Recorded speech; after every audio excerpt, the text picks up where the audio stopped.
Paz e graça para você ligado nessa emissora. Estamos começando o seu programa de reflexão, entrevistas e debates de todas as noites. Muitas vezes aqui no programa nós temos abordado a questão do divórcio e tentado analisar a razão dessa praga, né, que cada vez mais se espalha entre os casamentos. Hoje nós vamos voltar a falar do divórcio, mas focando nos casais novos, nos casamentos recém-realizados. É impressionante, mas a quantidade ou a incidência do divórcio aumenta muito quando você analisa os casamentos dos últimos anos, dos últimos poucos anos. Isso vale dizer que pessoas que acabaram de se casar já estão se separando ou já estão divorciadas, do segundo, terceiro ano de casamento, por exemplo, né? Se a gente pensar que o divórcio é uma coisa drástica, uma ruptura que deixa cicatrizes, marcas, dores e causa uma série de prejuízos e desgostos, seria o caso de se perguntar por que ele tem sido tão comum, especialmente entre aqueles que acabaram de se casar. E olha, os cristãos não são exceção. A incidência do divórcio entre casais novos alcança também os cristãos e a diferença estatística entre os ímpios não é lá essas coisas. Isso nos deve fazer refletir. Quais são os motivos, que razão existe, né, para casais novos estarem se divorciando? Afinal de contas, se a gente pensar nos velhos tempos, que nem sempre são bons, o casamento muitas vezes era imposto, a mulher não podia escolher, tudo dolida, não tinha liberdade para nada e tal, enfim. Então, talvez fosse mais difícil o ajuste. Mas nos tempos contemporâneos, onde se pode tudo e a mulher é absolutamente liberada e estuda às vezes até mais do que o homem e tal, por que jovens cristãos que temem a Deus, que andam segundo a palavra, que oram a respeito do seu matrimônio, acabam casando para se separar logo em seguida?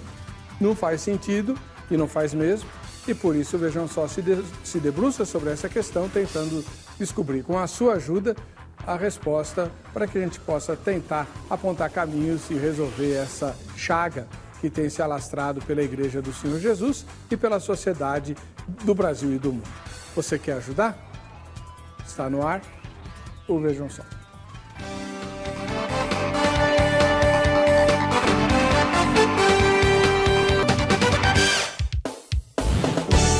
Olá! É com alegria que estamos começando mais essa edição do programa Vejam Só, contando com a sua ajuda para encontrar as respostas para a questão colocada. Hoje é a questão do divórcio. Para nos ajudar e concorrer aos presentes que a gente sorteia em nome da Agrade, Academia Teológica da Graça de Deus, que é a nossa patrocinadora, você deve ir à nossa página na internet e votar na enquete. Vejamsó.com.br. Votou na enquete, seu nome estará na base de dados para todos os sorteios que a gente vai fazer aqui. Então, corra lá. Hoje eu tenho duas estreias no programa Vejam Só. Os dois debatedores, quando são temas de relacionamento, a gente sempre traz um homem e uma mulher, né? E ambos estão estreando, nunca estiveram no programa. Começando com a doutora Helena Bernucci Tonioli. Ela é psicoterapeuta especializada em grupo de casais e é membro da primeira igreja evangélica Projeto Raízes, né? E ela faz terapia individual, terapia de casal e terapia de família. Paz e graça, doutora Helena, seja bem-vinda. Tudo bem com a senhora? Tudo bem, muito obrigada. Onde fica a sua clínica? Minha clínica fica na Vila Romana, na zona oeste de São Paulo. Pode dar o endereço. Fica na rua Quirino Pucca, número 54. Né? Telefone... Pode dar, ué. Telefone é 3873-9883. Ah, muito bom. Se você não anotou, no site Vejam Só tem todos os dados da doutora Helena. E a igreja que a senhora frequenta é a Igreja Raízes. Isso, Projeto Raízes. Muito obrigado por estar conosco. Do outro lado, temos também estreando no programa Vejam Só, o pastor Luiz Carlos de Oliveira, da Igreja Assembleia de Deus Ministério Novo Ser, lá em Diadema. Seja muito bem-vindo, pastor Luiz Carlos. Como vai o senhor? Tudo bem? Tudo bem, graças a Deus. Eu quero dizer que é um prazer, uma alegria muito grande estar aqui Quero agradecer ao senhor pelo convite para aqui estarmos. Também um prazer enorme conhecer a nossa irmã Helena. E a você que está nos ouvindo, que você possa, dentro dos princípios estabelecidos pela palavra, compreender bem esse tema, para que possa ter, quem sabe, a partir de hoje, após os bíblicos que serão apresentados aqui, ter um casamento mais forte, mais abençoado. Amém. E o pastor Luiz Carlos é autor desse livro aqui, sobre o assunto de hoje, né? Divórcio, solução ou prejuízo. Aí você, no site do programa, tem o contato do pastor, você pode convidá-lo para ir à sua igreja, ou então você pode tirar dúvidas com ele, ou você pode pedir o livro autografado, né? É só conversar com ele que ele manda para você direitinho, tá bom? Onde fica a Igreja Novo Ser, lá em Diadema? A Igreja Novo Ser fica no bairro do Jardim Tijuco, na rua Turiaçu, número 32. Lá em Diadema? Lá em Diadema. Muito bem. Muito obrigado por estar conosco. Agora é hora de conferirmos aí a matéria da dona Jéssica Nunes. Vejam só. Não se fazem mais casais como antigamente. Este é um dos pontos que podem ser observados na pesquisa do Registro divulgada pelo IBGE, o Instituto Brasileiro de Geografia e Estatística. O levantamento não deixa dúvidas de que os brasileiros estão casando cada vez mais velhos, mas estão se separando cada vez mais jovens e com menos tempo de união. Ainda que estável, a taxa de nupcialidade legal, o número de casamentos para cada 1.000 pessoas de 15 anos ou mais de idade cresceu na última década, passando de 5,6 por 1.000 em 2002 para 6,9 por 1.000 em 2012. O grupo de mulheres com 20 a 24 anos segue com a maior participação no total de casamentos, mas o maior aumento ocorreu entre aquelas com 30 a 34 anos. E se os brasileiros estão se casando mais, eles também desmanchando mais facilmente as uniões. Pelos dados do IBGE, a taxa atual de divórcios é a segunda maior desde 2002. E o tempo médio de duração dos casamentos, que era de 17 anos, caiu para 15 anos. Os estudiosos dizem que essa redução ocorreu por causa das novas possibilidades legais para o divórcio que ajudam a formalizar situações que já havia dissoluções, ou seja, separações informais. É comprovado estatisticamente. Os brasileiros estão se casando mais, mas os relacionamentos estão mais curtos e também aumentaram os divórcios. Mas por que o divórcio tem sido mais frequente entre os casais novos, até mesmo os cristãos? É sobre isso que vamos falar agora no programa Vejam Só.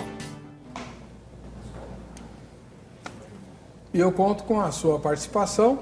Você corre lá no site vejamsó.com.br, vota na enquete para você poder concorrer ao sorteio que nós vamos fazer hoje aqui. Depois eu mostro para você os brindes de hoje, tá bom?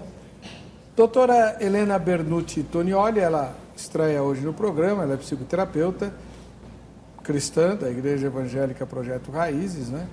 Na sua primeira fala, doutora, por que o divórcio tem sido mais frequente entre os casais novos? E por que os casais cristãos não são exceção? Eu estava até comentando antes do programa com o pastor, né? Que no meu caso, quando eu recebo esses casais, eles já estão assim numa situação bastante complicada, né? Vamos dizer assim, eu chamo de saúde, bastante adoecido, esse relacionamento muito adoecido, né? Então, o que eu observo, mais especificamente nos casais jovens que se separam, eu tenho observado uma idealização do que seja o casamento. Então, eu coloco que o casamento para esses jovens é como se fosse um conto de fadas. Então, as mulheres pensam que vão se casar com um príncipe, né? E os homens pensam que vão casar com uma princesa. Aí, quando vai algum tempo de casamento, aí vejam que não é nem príncipe nem uma princesa, né? E que o dia a dia traz uma questão bastante mais séria do que é um relacionamento. Mas pensando um pouco na questão, porque eu recebo muito casais jovens da igreja que estão se separando.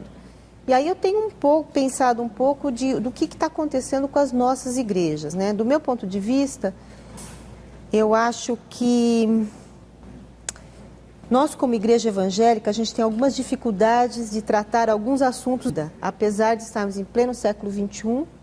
Acho que a gente tem barreiras para falar sobre sexo, sobre relacionamentos. E aí a gente tem uma urgência desses jovens para o matrimônio. E nessa urgência, né, eu acho que a gente acaba não se preparando de uma maneira adequada. Porque eu digo isso porque ainda é uma reflexão minha. Como dizer isso? Como falar isso? Né? Se por um lado a gente tem uma abertura muito grande quanto à sexualidade, onde tudo pode, e por outro lado, uma repressão extrema. Então parece que a gente ainda não está encontrando, pastor, o que seja um equilíbrio nisso daí. Qual que é o lugar do equilíbrio? É isso que eu tenho observado no meu trabalho na clínica, né? Casais que tinham que se casar afoitos, né? E não tiveram, assim, uma maturidade para pensar o que é, na verdade, uma relação homem-mulher, o que seria um casamento. Então, acho que a igreja também tem uma participação importante no que diz respeito à urgência desse matrimônio. E eu também não tenho uma resposta. Acho que eu tenho mais umas perguntas, tenho reflexão a respeito disso. Muito obrigado, doutora. Pastor Luiz Carlos de Oliveira, ele também estreia hoje, ele é ministro da Igreja Assembleia de Deus do Ministério Novo Ser, e queria saber como o senhor responde à pergunta tema de hoje nessa sua primeira fala. Depois a gente dá tempo para aprofundar, né? Ok. Bom, eu penso que os problemas enfrentados hoje pelos casais, ele é anterior ao casamento, porque nós percebemos que a maioria dos jovens que estão se casando, eles vieram de uma formação educacional e de uma formação principalmente espiritual muito ruim. E quando eles entram no casamento, quando iniciam a sua vida conjugal, já iniciam sem basicamente base nenhuma, sem fundamento nenhum, né? Então acho que o primeiro ponto é esse. O segundo ponto é que os jovens, infelizmente, durante o período do namoro, eles não aproveitam esse momento para dialogarem, para aprofundarem o seu relacionamento, para ter uma troca de ideias, para ver se realmente os dois estão preparados para enfrentar a vida conjugal e até mesmo as metas, os objetivos pessoais, porque muitos casais cristãos hoje casam-se, mas eles possuem muitas divergências em relação ao próprio Deus, em relação a como vão dirigir as suas vidas financeira, profissional, e tudo isso acaba gerando problemas. Depois do casamento, muitos, como a doutora acabou de dizer agora há pouco, concordo com ela, muitos eles não imaginavam que a vida conjugal teria as complexidades que ela possui. Então, muitos jovens cristãos, eles entram totalmente despreparados, sem apoio muitas vezes da família, sem apoio muitas vezes da própria igreja, sem uma orientação, e infelizmente o que acaba acontecendo é que muitos, com tão pouco tempo de vida matrimonial, acabam se separando. Muito bem. E você de casa, vamos lá, vamos para a nossa enquete de hoje. Vejamsó.com.br é o nosso endereço eletrônico, e a enquete de hoje é a seguinte: em sua opinião, a frequência de divórcios entre casais novos se deve principalmente, porque todas as respostas servem para que você diga qual que é a mais importante destas. Vamos lá. Primeira, se deve principalmente à imaturidade, obviamente imaturidade dos casais, né? Segunda, a precipitação em casar-se rápido demais. Terceira, as crises financeiras. Quarta, a infidelidade. E a última é a famosa não sei ou nenhuma das anteriores. Escolha a que você acha mais preponderante como razão para uma quantidade tão grande de divórcios entre os casais novos e vote. Votando, você vai se habilitar aos presentes da Academia Teológica da Graça de Deus, que hoje são os seguintes. Eu vou sortear esse DVD aqui, Adoradores Justificados, do pastor Marcelo Lima, né? Tá aqui, ó. Ele esteve aqui um dia desses, ele é capelão entre prisioneiros, tem um trabalho fantástico aí com gente de todo tipo, né?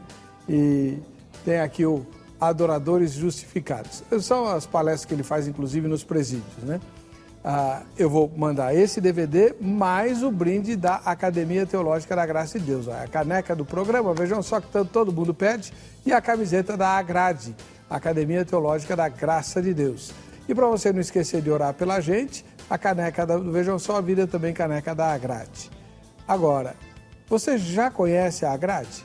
Ela está aí perto da sua casa, são mais de 600 filiais no Brasil todo, então tem uma perto de você, oferecendo curso bíblico para você estudar a palavra de Deus. E tem vários outros cursos que a Grade oferece. Tem curso de teologia, tem curso de capelania, tem o curso de Libras, língua brasileira de sinais, música, evangelismo, curso para obreiros, curso de análise bíblica, curso de escatologia, curso de... Olha, é mais fácil você anotar o telefone e amanhã você telefona, agora está muito tarde, já fechou, mas amanhã você liga para 0 Operadora 11 3115 0819, pede o endereço da Agrade mais próxima da sua casa e pergunta quais são os cursos que lá são oferecidos, além do curso bíblico. E olha, a Agrade tem gente de todas as igrejas e de todos os tipos. Já dei aula, inclusive, para uma freira, né? Aliás, muito interessante, uma médica freira, fazia a obra lá de catequese na paróquia dela, na diocese dela, e veio estudar com a gente, foi muito legal, né? Então, você vai encontrar pessoas de todos os tipos, de todas as igrejas, e isso é muito enriquecedor para a comunhão. E também, vai que você está sozinho aí, né? Ajuda também. 3115-0819, liga amanhã, aqui em São Paulo, se informa, tá bom? Vamos lá. Quanto tempo eu tenho? Então, deixa eu te fazer uma pergunta. Você já tirou a sua foto? Você que assiste ao Vejam Só, você tem que fazer o seu autorretrato, o famoso selfie. E se tem mais gente assistindo ao programa na sua companhia, ele tem que participar da foto também. Você faz o selfie do jeito que você quiser, use a sua criatividade e ponha no facebook.com/programa Vejam Só.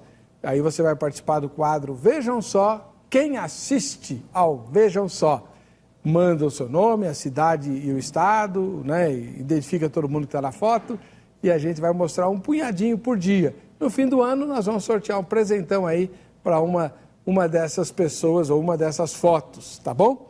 Vamos lá. Hoje nós temos aqui o Cristiano Lima. Ele é de lá no Ceará, né? Tá provando que assiste ao Vejam Só mesmo, olha lá. O Emerson Pereira, ele mora em Montemor, no estado de São Paulo. Montemor é uma das cidades lá das malhas, né? Região das malharias e tudo. O evangelista Wilker e o Pedro Esdras, eles são lá, ó, o Pedrinho aí, bacana. Eles são de Penaforte, no estado do Ceará, que bacana, olha só. Jaqueline Ferreira, ela mora lá em Feira de Santana, na Bahia. Bonita a sua foto, hein, Jaqueline? O Josiel Soares, de Imperatriz, lá no Maranhão. Maravilha, esse é brasileiro mesmo. 7-1, irmão. Nunca vamos esquecer esse 7-1, né? Nunca, jamais. Isso nem no milênio de Jesus a gente vai esquecer desse 7-1. E mais uma foto aqui, o Manuel e o Cauê, lá de Rio de Janeiro, né? Deve ser a cidade do Rio de Janeiro. Muito obrigado a vocês, Deus abençoe. Estamos aguardando o seu selfie, né? E se você já mandou, mas não se identificou, não pôs o lugar, faz outro, põe lá no facebook.com/programa Vejam Só, com todas as identificações a gente reapresenta aqui, tá bom? Vamos para o intervalo, a gente volta já com o programa.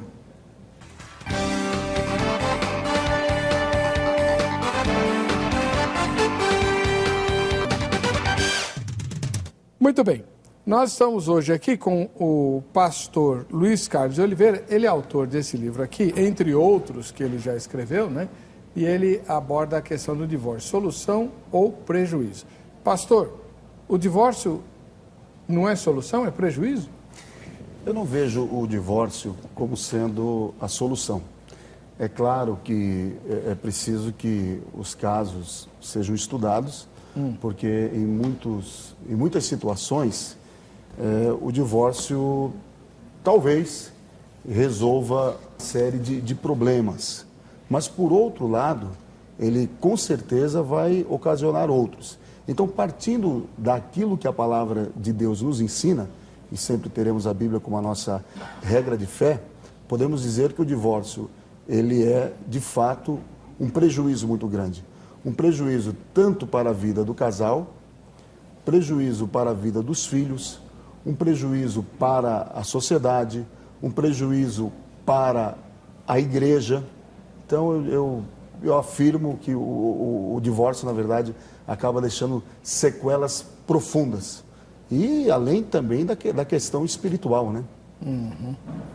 Agora, também estreando, vejam só, a doutora Helena, ela é psicoterapeuta e ela faz terapia de casais e tal. E ela falou no bloco anterior que recebe casais jovens da igreja que já estão em vias de se divorciar e tudo. Doutora Helena, tudo bem, eu entendi a sua linha de raciocínio. Muitas vezes o casal apressa o casamento para não pecar, né? Para não cair em pecado e tal. Então casa meio que rápido e aí percebe que o casamento não haviam se preparado para o casamento, então querem se divorciar. A pergunta que fica é a seguinte: ora, já que estão casados, casaram-se muito depressa, mas já que estão casados, por que precipitar o divórcio? Não é que ele não venha a acontecer, não é isso. Porém, o tema que a gente discute hoje é o divórcio entre casais novos, né? Um casamento que não chega ao 5º ano. Então, poxa, tá, você se precipitou para casar, vai se precipitar para divorciar também? Quer dizer, eles não pensam nisso? Não. Eu acho Eles que não pensam, né? Não pensam. Ah. Eu acho que na matéria que vocês colocaram no levantamento de IBGE, eu acho que é uma média de 20%, os casamentos duram de 5 a 9 anos. Então, é uma porcentagem realmente bem alta, né? Eu acho que não tem o adoecimento. Eu acho que assim, eu como terapeuta, eu sempre, é claro que como terapeuta de casal, a gente pensa na saúde do casal, né? Quem nos procura. Mas, prioritariamente, muitas vezes, né, a saúde, eu não sei se eu vou responder objetivamente a sua pergunta, mas muitas vezes o casamento, ele causa um adoecimento muito maior, né, se aquele casamento persistir, infelizmente, né.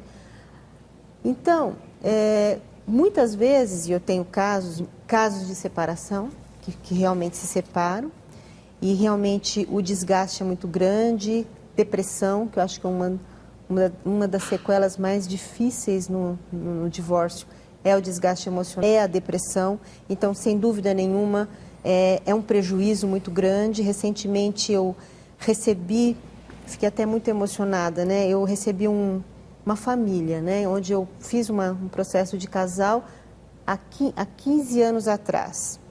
E houve a ruptura, não teve, eles tinham 2 filhos. E os filhos, a família hoje volta para mim, depois de 15 anos. A mãe e os 2 filhos adultos. E aí, conversando, o que eu estou tratando ainda dessa família? Sequelas dessa separação, né? Mas, deixa eu fazer uma pergunta. Nesse caso dos casais novos se separam, não são os 2 que querem o divórcio? Geralmente é um só? Não necessariamente os 2.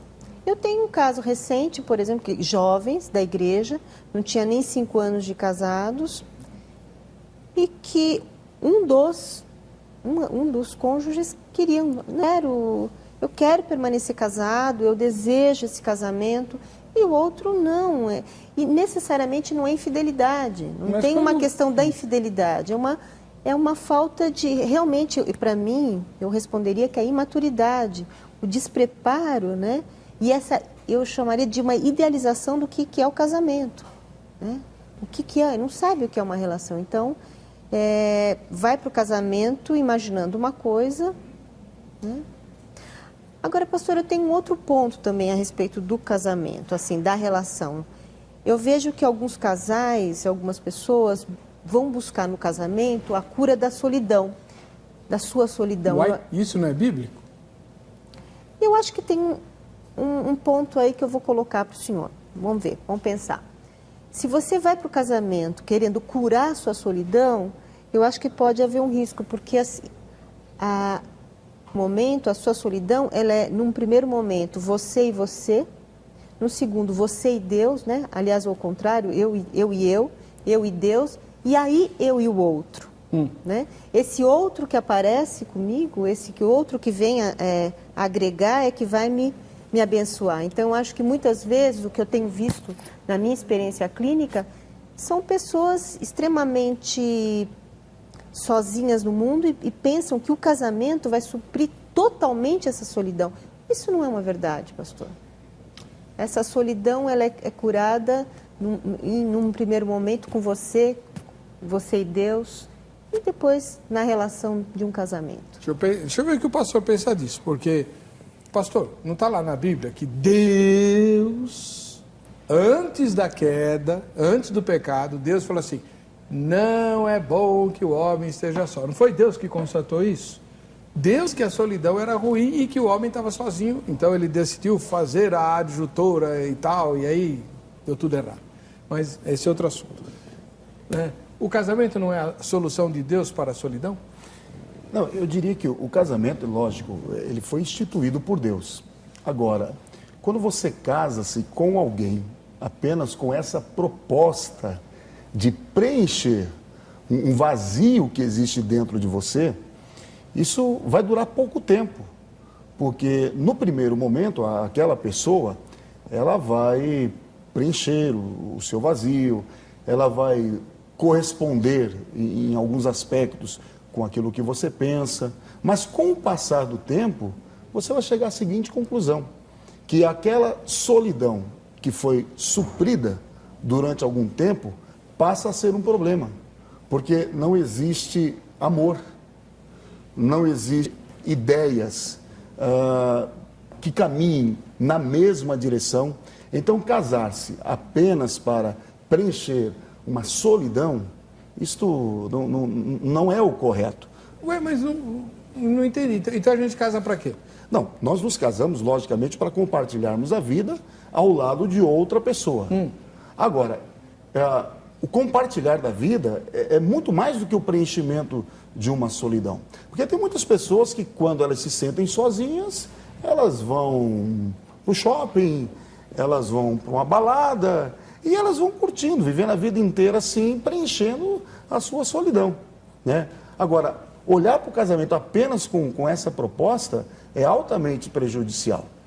Porque eu penso que por detrás da decisão do casamento, existe uma série de outros fatores que precisam ser levados em consideração. Existem fatores espirituais, existem fatores de metas, objetivos que se unem, que se casam, né? Existe, por exemplo, a questão de como que os dois enxergam a vida, enxergam o próprio Deus. Então, eu concordo com a doutora quando ela fala sobre isso, porque a gente percebe que uma boa parte hoje dos casais cristãos, eles estão casando-se justamente em cima dessa expectativa. Não quero ficar sozinho. Muitas vezes existem divergências dentro de casa, não tem o apoio familiar, não se dá bem com os pais. E isso, naturalmente, gera uma solidão, porque você fica isolado. Principalmente nas igrejas pentecostais, eu há 31 anos venho servindo a Cristo, há 23 anos pastoreando a igreja, e eu percebo jovens, eles, em razão de terem muitas divergências doutrinárias com seus pais, né, eles acabam olhando para o casamento, vendo no casamento a cura para a solidão que ele encontra dentro de casa, para o isolamento que ele encontra dentro de casa. E isso, fatalmente, não vai dar certo. Bom, doutora Helena, então, a pessoa tem que curar a solidão dela antes de procurar alguém para casar, em vez de procurar alguém para casar para ajudar a resolver a solidão? Eu insisto que o que Adão falou quando viu Eva a primeira vez? Eu gostaria de colocar uma coisa, eu gostei muito da forma como o pastor Luiz colocou. Eu falo sempre que o casamento ele é uma matemática burra. Ou seja, é 1 mais 1 que é igual a 3. Como assim? É um indivíduo mais outro indivíduo que dá uma nova identidade, que é uma identidade de casal.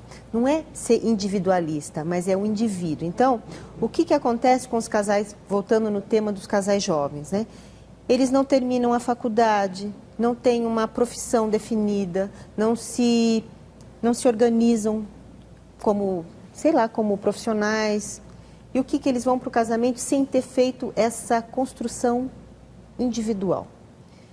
Então, eles vão para o casamento e uma outra ideia equivocada, do meu ponto de vista, que é apenas a vista de um ponto, como diz um autor. Não existe cara metade, meia laranja, como é que é? Metade de uma laranja. Não existe isso. Existem duas pessoas, dois indivíduos que se juntam para formar uma identidade chamada casamento e casal. Então, quando esse indivíduo ele não procura, não se resolve profissionalmente, pessoalmente, então ele vai para um casamento com tudo isso meio em aberto. Esse é o prejuízo dessa identidade do casamento. Se o senhor me falar assim, pode ser que dá certo? Pode. Eu acho que o ser humano é uma subjetividade. A gente não está falando de uma ciência matemática. Pode ser que dê certo. Mas isso é muito difícil, é muito mais complicado. Então, eu não sei se respondi a sua pergunta. Eu só sei que a minha experiência clínica tem me mostrado que você precisa saber o que você quer, o que você é, o que você deseja no mundo, na vida, você, Deus, as relações, seu trabalho. Daí você vai para o encontro amoroso, né? Bom, pastor, me ajuda a pensar aqui em cima do que a doutora Helena falou. Eu tenho grandes dificuldades aí com algumas coisas, porque eu olho a vida, né? E eu vejo os casais de hoje e os casais passados. Eu tenho filhos, um casal de filhos, a minha filha já casou, meu filho casa-se daqui a 1 ano e meio, acho eu, né? Enfim. E eu vi o casamento dos meus pais. Meus pais se casaram nos anos 1950, lá no século passado. E eles se casaram, né, com a casinha que meu pai tinha feito, onde minha mãe mora até hoje, onde eu nasci, só com tijolo, né, e um reboquezinho, sem pintura, quase sem eletrodoméstico nenhum. Minha mãe fazia as primeiras refeições numa espiriteira, porque não tinham comprado o fogão ainda, geladeira nem pensar. Máquina de lavar, acho que nem existia. Bom, o que aconteceu? Os dois trabalhando, minha mãe trabalhava na Alpargatas, meu pai trabalhava como representante de laboratório, foram lutando pela vida, juntando os trocadinhos, para ir montando a casa tal, e enfim. Essa é a realidade do casamento dos meus pais, né? Pelo que a doutora falou hoje, isso seria absolutamente suicídio. Então, o que é que os jovens devem fazer? Terminar a faculdade para conseguir um bom emprego. Mas para conseguir um emprego legal, você tem que ter pós, porque faculdade qualquer um faz, né? Então tem que ter pós-graduação. Eu não falei necessariamente... Não, você falou sim. Não, arrumar um emprego, não. Não se formou ainda, a senhora não falou?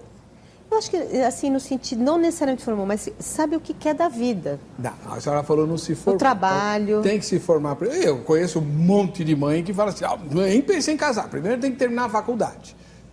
E mães de igreja, certo? E eu não estou dizendo que elas estão erradas, estou dizendo que olha só o que acontece. Então termina a faculdade, para você ter seu emprego, o seu carro, dar entrada no casamento e tal. Resultado, o casamento fica adiado para depois dos 25, 26 anos e tal. Não é incomum que você encontre pessoas que já têm a vida montada e acha outra pessoa também com a vida montada e aí eles resolvem se casar. Só que nesse tempo todo, cada um deles fez o que a senhora mandou. construiu a sua própria identidade, o seu próprio mundo, e na hora de juntar os dois mundos é que tem o conflito. Aquele que tem personalidade mais fraca vai acabar renunciando a boa parte do mundo dela para poder se encaixar no mundo de quem tem a personalidade mais forte. Isso dura um pouco, dali a pouco se desencanta e é por isso que o divórcio acontece.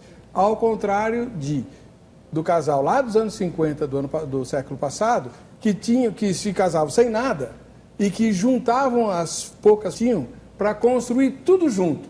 Quando terminam de construir, é tudo deles, não tem ajuntamento de mundos, o mundo eles fizeram junto. O senhor não acha que isso é mais sadio? Olha, eu penso o seguinte, que não é pelo fato do casal não ter já uma estrutura financeira, uma estrutura profissional, que isso impeça com que eles cheguem ao casamento. Por exemplo, eu quando me casei,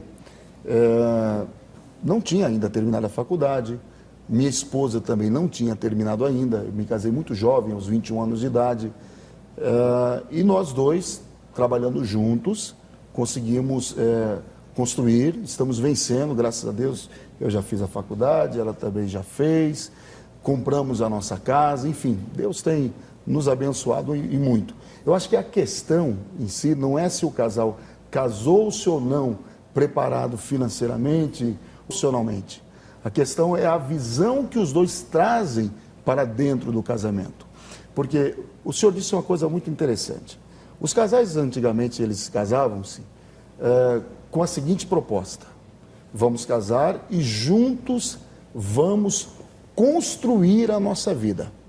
E juntos vamos comprar a nossa casa, comprar o nosso carro, enfim, traçar os nossos objetivos e nós iremos alcançá-los.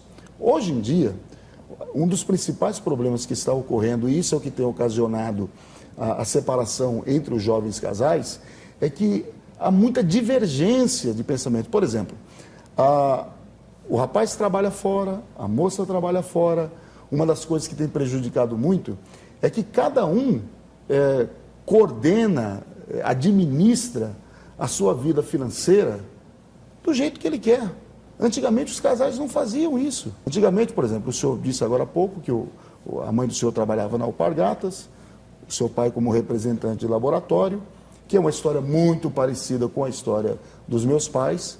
Todo o dinheiro que entrava dentro daquela casa, ganho pelo marido e pela mulher, iam para uma única conta bancária. E esse foi o método que eu e minha esposa trouxemos para dentro do nosso casamento e tem dado certo. Mas a maioria dos casais hoje não querem mais fazer isso. Eu estive conversando recentemente com uma jovem e ela me disse o seguinte: pastor, eu estou casada há X anos, eu nunca vi o olerite do meu esposo. Como é que nós vamos construir a nossa vida juntos? Mas ela não viu porque ela não quis ou porque ele não mostra? Ele não mostra, ela não sabe exatamente quanto ele ganha. Então, como que os dois vão construir a vida em comum se ambos têm vidas financeiras separadas? Boa fala. Vou agora, doutora Helena, que queria que a senhora elaborasse melhor, então, aquele conceito que a senhora vinha desenvolvendo das individualidades. Isso que o pastor acabou de narrar é uma distorção dessa construção da individualidade, o que a senhora chamou de individualismo. Cada um é um. Não é isso que eu estou propondo. Exatamente. Isso então, é diferente, é a hora da senhora falar. Ó, cada um é um, mas quando casa, como é que fica? Pois é. Esse exemplo que o pastor deu, eu achei muito interessante, né? Quer dizer, quando eu falo dessa... Volta um pouquinho na história, né? Eu acho que quando vocês falam que a minha história é muito semelhante, né? Onde os pais se juntavam e formavam. E aí a gente segue esse modelo, essa referência de família é o que nos garante a gente continuar. Provavelmente seus filhos, né, vão fazer porque teve a sua referência, assim por diante.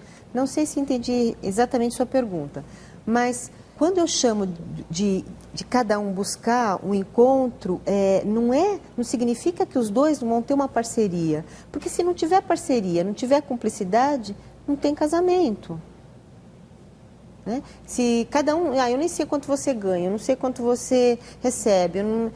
Então, isso, para mim, não tem cumplicidade. Isso não é Isso não é garantir, né, a sua individualidade, isso não é casamento. Quando eu falo de individualidade, é você poder garantir você como pessoa, como indivíduo, e a sua esposa como indivíduo, e os dois fazerem uma identidade de casal, que eu sempre coloco, né? Identidade, que nem identidade, você não tem uma identidade? Então, assim, a gente tem que ter uma identidade de casamento. Você olha para aquele casal e fala, nossa, esse casal é isso. Eu posso dizer da minha experiência, meu marido é pastor, mas é ator também. E ele fez uma linguagem clown, né? Então ele é palhaço. E ele vai nos hospitais, e ele escreve muito, fazer visitas e tal, né? Então ele é o poeta, né? E eu sou a psicóloga. Então a gente tem, todos que olham para a gente trabalha muito com jogos de teatro, né? Quando fazemos esse trabalho com um grupo de casais, a gente utiliza muito a ferramenta do teatro, porque ajuda os casais poderem se identificar, enfim, é uma ferramenta muito legal. Então, quando as pessoas olham para Wilson e Helena, falam, nossa, esses são, só podiam ser os dois mesmo. Quer dizer, quando você, eu não estou dizendo que eu seja referência, não estou dizendo isso, mas eu digo que o casal, ele precisa ter uma fotografia que pertence a ele, né? Quando você olha para aquele casal, é aquela fotografia. Então, se você tem um casamento onde você não sabe quanto o outro ganha, o que o outro quer, o que o outro vai fazer, isso não é uma parceria. Então, não é disso que eu estou dizendo, né? O que eu estou dizendo, quando eu chamo de preservar a individualidade, é você não deixar de fazer as coisas, por exemplo, que você gosta. Vamos, por exemplo, eu gosto de jogar futebol às quartas-feiras e a esposa gosta de tomar chá ou sair com as amigas na quinta-feira à noite, por exemplo. É um exemplo. Se você deixa de fazer aquilo que você gosta de fazer, provavelmente você vai abrindo mão daquilo que você é como pessoa. Na medida que ele não abre mão e ela não abre mão, quando eles se juntam para, né, vão mais felizes juntos. Então, eu acho também o que está acontecendo nas separações, ninguém quer abrir mão, né? Eu acho que tem um extremo oposto, eu só quero fazer o que eu quero e não volta para a relação. Então, essa situação ela é tênue. Não sei se eu estou me fazendo entender, mas percebe? Mas tem uma questão que a senhora levantou agora, eu queria que o pastor comentasse, depois a senhora faz a tréplica, que é a seguinte, quando a gente casa, dá para continuar levando a mesma vida de solteiro? É impossível. É impossível, após o casamento, você querer levar a mesma vida que você tinha anteriormente. Mas a gente quer. Mas não dá, não vai dar certo. Porque o que eu penso é o seguinte, a partir do momento em que você casa-se, você tem que se conscientizar que você está inaugurando uma nova fase da sua vida. É uma nova história.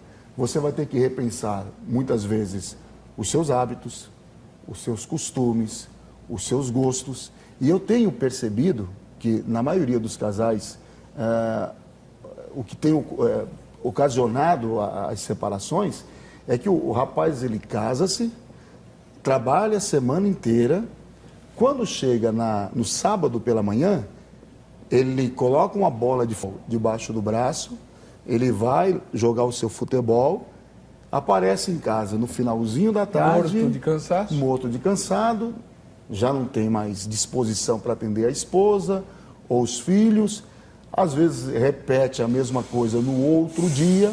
Quer dizer, não há casamento que suporte isso. Uma coisa interessante que a doutora falou, tomar o chazinho, sair. Eu acho que quando você casa, não é que você vai se isolar para o mundo, mas tem que existir sim a concordância do seu cônjuge. A partir do momento em que tomar o chá, sair com os amigos, ir ao cinema com os amigos, ou seja lá com quem for, começa a gerar problemas dentro do casamento, isso passa a ser nocivo. O problema é que muitos não querem abrir mão disso. Ora, se eu não estou disposto a viver uma vida casado, então para que casar? Para que assumir um compromisso? Eu recebi um e-mail de uma jovem esta semana, e ela me falou que no e-mail que ela me enviou, que na primeira semana de casamento, aliás, no primeiro mês de casamento, o esposo chegou em casa às 3 horas da manhã. E ela lá chorando. Um erro. Onde que ele estava? O que que ele estava fazendo? Ah, estava com os meus amigos? Não, a partir do momento que você casa-se, o seu melhor amigo é o seu cônjuge. Os outros ficam em segundo plano.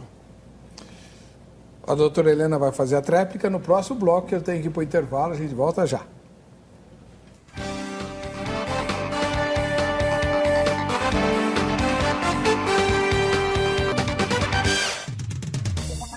Bom, doutora Helena Tonioli, o que a senhora acha daquilo que o pastor Luiz Carlos falou? Quando casa não tem que desistir da vida de solteiro? Eu achei interessante o que o senhor colocou, porque eu acho que aí a gente cai nessa coisa radical. Não, se você está insatisfeito porque eu quero tomar um chá e você vai ficar bravo, então não é cumplicidade, então isso não é casamento. O que eu estou colocando é de que esse equilíbrio na vida do casal. Então, quando o senhor fala de abrir mão, né, eu acho que sim. Quando você faz uma escolha, você perde outra, não é? É sempre assim. Você escolhe estar casado porque você faz uma escolha e com certeza você perde outras, né? Agora, o que eu estou colocando aqui é de que, é claro que a vida da gente muda como casamento. Mas, se você se abandona, é isso que eu chamo de individualidade, se você se larga totalmente, por exemplo, voltando na questão do chá, né?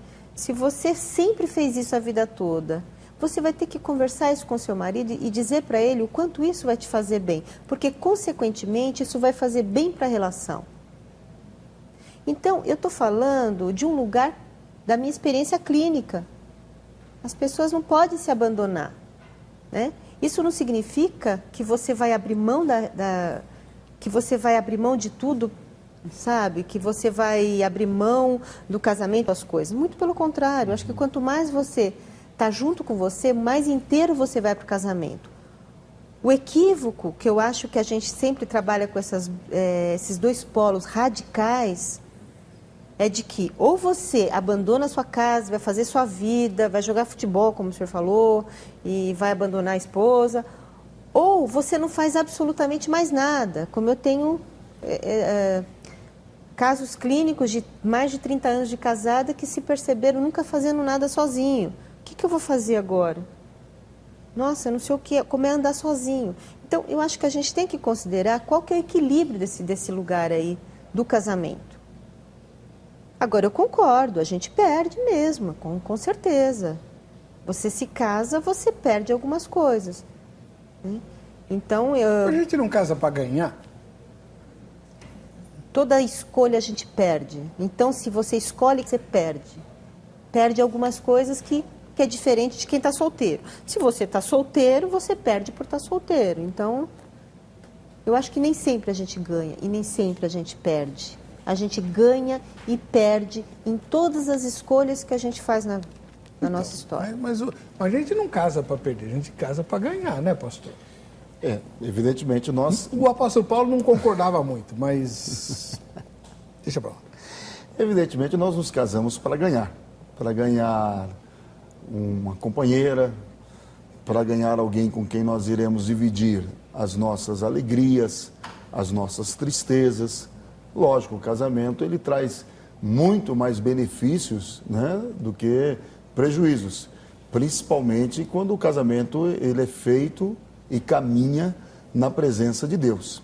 Mas é necessário sim abrir mão de algumas coisas, né, porque eu penso o seguinte, quando de fato ama alguém, né, lógico que dentro daquilo que é razoável e não venha ferir os princípios da palavra de Deus, você vai fazer qualquer esforço necessário para ver o outro feliz e para manter sempre aquela relação em um bom nível, né? Agora, se eu não tenho essa disposição de abrir mão, de fazer concessões, mesmo que aquilo no primeiro momento venha me deixar aborrecido, para ver a minha esposa feliz, eu acho que eu estou dando algumas sinalizações aí. Primeiro, repito mais uma vez, desde que não venha ferir os princípios da palavra de Deus. Primeiro, eu estou demonstrando que eu não a amo realmente. Porque quando você casa, Primeiro você pensa no outro, depois em você. E os novos casais não querem mais fazer isso. Eles primeiro pensam no seu bem-estar. Segundo, quando você realmente ama, você sempre vai estar pensando o que eu posso fazer de melhor para o benefício desta relação. Então, acho que o grande problema é esse, é que os casais, eles são individualistas, eles não consultam um ao outro sobre o próximo passo que vão dar. Por exemplo, uma das coisas que acontece muito é que muitos homens, principalmente os homens, fazem isso, eles tomam algumas decisões na sua vida conjugal e a esposa fica sabendo depois. Isso é não abrir mão, porque você tem que consultar. O que você acha disso? Porque se der certo, os dois vão sorrir. Se der errado, os dois vão chorar. Bom, vamos lá. Aqui eu tenho o pastor Cleverson Pereira do Vale, lá da Igreja Batista de Arthur Nogueira, no interior de São Paulo. Paz e graça, pastor. O divórcio tem sido mais frequente em casais novos por causa da imaturidade. Infelizmente, muitos casam sem estrutura nenhuma e, pela falta dela, não aguenta a pressão do dia a dia e termina em divórcio. Gleicon Reinan Silva Santos, de Lagarto, lá em Sergipe. Esses casais se separam porque eles não têm consigo mesmos a palavra de Deus, mas deixam ser levados pela naturalidade do sistema mundano que, se não deu química entre eles, se separam. O que o Gleicon está falando é assim, vou separar porque acabou a atração entre o casal, então... Falar nisso, qual que é a causa mais frequente de separações pela sua experiência? Imaturidade. Imaturidade? Imaturidade. E na sua experiência? Eu diria que são as dificuldades financeiras. A grana? A grana. Hoje, dinheiro, cascalho, tem separado a vida de muitos casais. Porque quando se está dentro da casa do papai e da mamãe, principalmente se tiver uma família bem alicerçada financeiramente, o jovem ele tem tudo à sua disposição. Ele não precisa se preocupar com a água, com a luz, com o telefone, enfim, com as responsabilidades financeiras. Quando ele vem para dentro da realidade do casamento, ele começa a enxergar que aquelas responsabilidades que antes pertenciam aos seus pais, agora é dele. Então, ele vai ter que se virar, ele vai ter que trabalhar, ele vai ter que pagar as dívidas. E a maioria dos casais, hoje, eles não conseguem conviver com as dificuldades financeiras. Primeiro, eles não sentam-se para calcular os seus gastos. Quer ver uma coisa? Uma certa vez um rapaz ele me disse o seguinte: pastor, eu vou me separar da minha esposa. Eu disse, por quê? Por causa do cartão de crédito. Eu disse, mas o que tem a ver o cartão de crédito com o casamento de vocês? Pastor, no final de todos os meses, chega uma fatura imensa. E isso está gerando brigas, discussões constantes entre nós dois. Então eu vou me separar dela porque não aguento mais a vida financeira miserável que eu estou vivendo ao lado dela. Então, na minha experiência pessoal... Era mais fácil quebrar o cartão? Foi o que eu mandei ele fazer. Eu falei para ele, pega esse cartão, quebre o cartão. Aí ele falou, pastor, mas e se ela ficar brava? Eu falei, pede para ela vir falar comigo, que eu vou dizer por que eu pedi para ele quebrar o cartão. Logicamente que... às vezes a gente faz uma brincadeira em torno disso, mas às vezes é preciso que um dos dois, em relação à vida financeira, tenha medidas mais radicais. Porque se um não sabe controlar os gastos, se não sabe como controlar o cartão de crédito, ele não pode ficar com o cartão de crédito na mão, porque isso vai sim gerar problemas na vida do casal. Acho que a sua pergunta, quando eu imaginei que teria essa pergunta, e eu comecei a pensar um pouco nos meus casos, né? Eu atendo casais há aproximadamente uns 20 anos, né? Eu elenquei na verdade, alguns motivos que eu tenho observado. Eu acho que um primeiro é isso um do outro. Enjoei, né? Eu acho que falta intimidade. E isso entra em essa questão dessa parceria. Em todos os sentidos, financeira, falta de diálogo, acho que é importante. Eu acho que a questão da comunicação até hoje eu observo que é uma das coisas importantes, assim como a maturidade. Acho que é mais ou menos assim, pastor. Eu falo A, você responde B, eu falo não, C, e assim vai. Quer dizer, o que eu digo não é compreendido. Então, a questão da comunicação ruidosa, né, que eu chamo de não consigo compreender. Outra coisa importante é a infidelidade, sem vida sexual, sem objetivos comuns, falta de apoio e, assim, eventualmente uma paixão por uma outra pessoa fora do casamento. Não necessariamente o adultério, mas um apaixonamento repentino por outra pessoa. Então, acho que isso é uma das... Respondendo de um jeito um pouco mais completo a sua pergunta, né? Muito bem, vamos lá. Felipe, de São Paulo. O divórcio entre casais novos ocorre devido à imaturidade das mulheres. Elas esperam demais de nós, homens. Elas não entendem que o homem é como um diamante bruto. Ele precisa ser lapidado para brilhar. Vejam, mulheres, como é fácil lapidar um diamante. Trate seu marido com carinho, elogie sempre, não discuta com ele, não fique horas falando no ouvido dele, seja compreensível com ele, fique bonita para ele, jamais faça greve de sexo. Então, com o tempo, você verá o quanto é bonito seu marido lapidado. Aí ela vai dizer a mesma coisa, ô Felipe, inclusive com as mesmas coisas. Quer ver, ó? Trate sua esposa com elogie sempre, não discuta com ela, não fique horas assistindo televisão. Seja compreensível com ela, porque o homem não fica falando no ouvido da mulher, né? Mas é sempre o contrário. Fique bonito para ela, jamais deixe de levar uma flor, e aí? Concorda? Mesma coisa, exatamente. Ai. Isso é uma questão de gênero, né? Feminino e masculino. A mulher gosta de falar, isso é histórico. E ela vai querer sempre discutir a relação. Eu penso que essas questões que os nossos amigos aí colocaram, elas são importantes, né? Elogiar, dialogar, arrumar-se para o esposo, para a esposa, tudo isso é fundamental, né? Mas eu diria que esses pontos talvez não sejam os pontos mais críticos, né? Existem alguns outros pontos que são altamente mais prejudiciais ao casamento, como, por exemplo, a interferência familiar.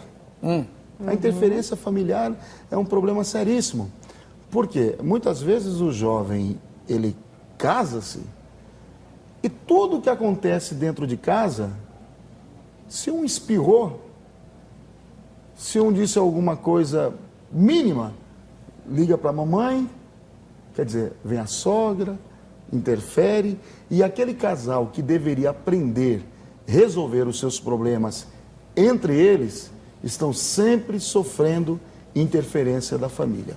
Eu tenho pego muitos casos, tanto de rapazes quanto de moças, que já vieram me reclamar justamente sobre isso. Pastor, eu poderia viver muito bem com a minha esposa, muito bem com o meu esposo, se não houvesse uma interferência absurda da família dele ou dela no nosso casamento.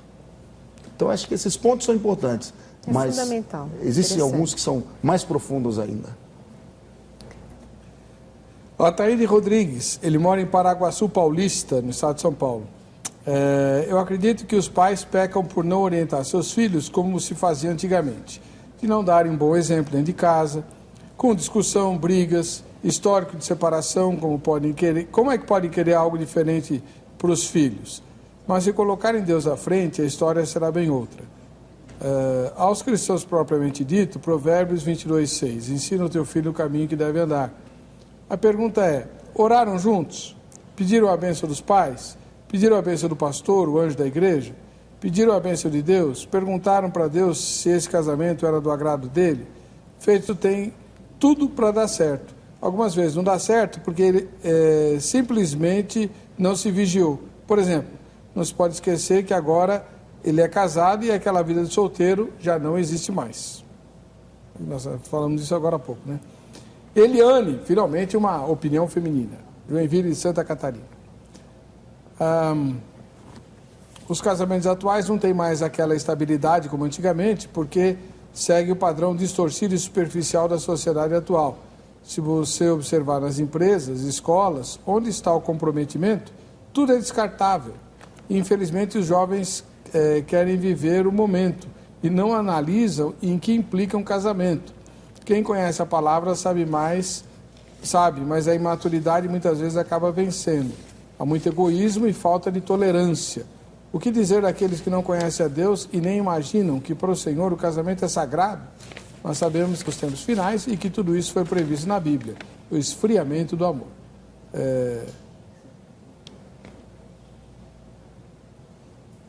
Aqui ela faz referência a alguém aqui. Adão, é um outro telespectador que participou do programa. Beleza. Vamos lá. Vamos ver o que a nossa repórter apurou a respeito do tema de hoje nas entrevistas que fez. Vejam só. Porque o divórcio tem sido mais frequente entre os casais novos, mesmo cristãos. Na minha opinião, é porque falta uma seriedade naquele compromisso que eles assumiram quando se casaram. Quando eles fizeram os votos de casamento, eles não acabam, assim, por qualquer problema, desentendimento, dificuldades que ele tenham, eles na hora começam já a se desvirtuar e, assim, acabam por não honrarem aquele compromisso que eles assumiram. E muitas vezes as pessoas também se casam, assim, muito precipitadamente, sem, na verdade, conhecer o companheiro que ela tenha a intenção de viver a vida inteira. Na minha opinião, é isso. Falta de sabedoria, falta de conhecimento bíblico, né? Hoje em dia as pessoas pensam que ser crente é brincadeira, não busca conhecer a palavra, na minha opinião. Creio que seja falta de conhecimento também, né? E sabedoria das pessoas, né? Em não adquirir o que Deus ensina na Bíblia para nós, né? Sobre o relacionamento entre duas pessoas.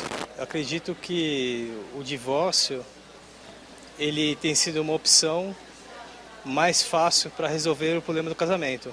Então, quando vem os problemas, as discussões, se o casal está alicerçado na palavra de Deus, está na rocha, que é Jesus Cristo, ele pode superar esses problemas ouvindo a palavra de Deus, lendo a palavra de Deus e conhecendo mais a palavra de Deus.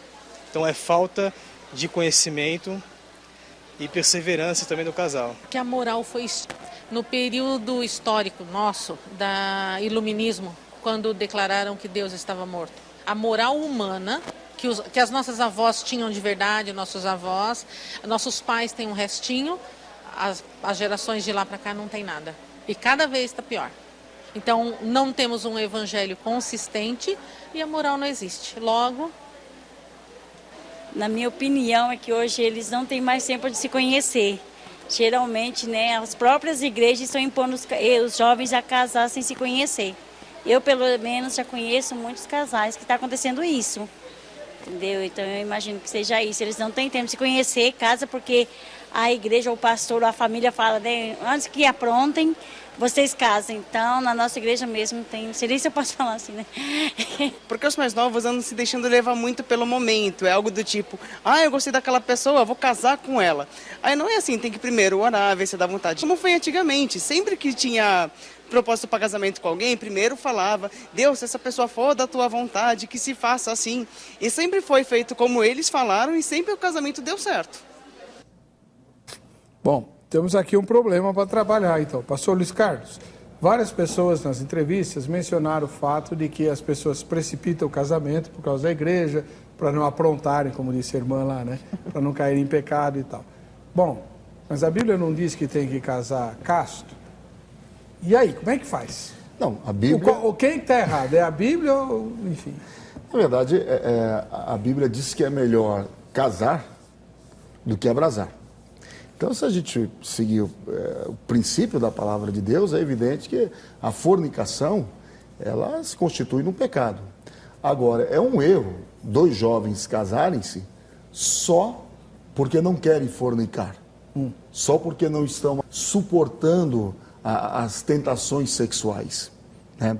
Eu entendo que todo jovem, quando namora, principalmente quando você está terrivelmente apaixonado por aquela pessoa, as coisas que você deseja, isso é uma coisa absolutamente normal, é ter uma relação mais íntima com aquela pessoa. Só qual é a postura do jovem cristão?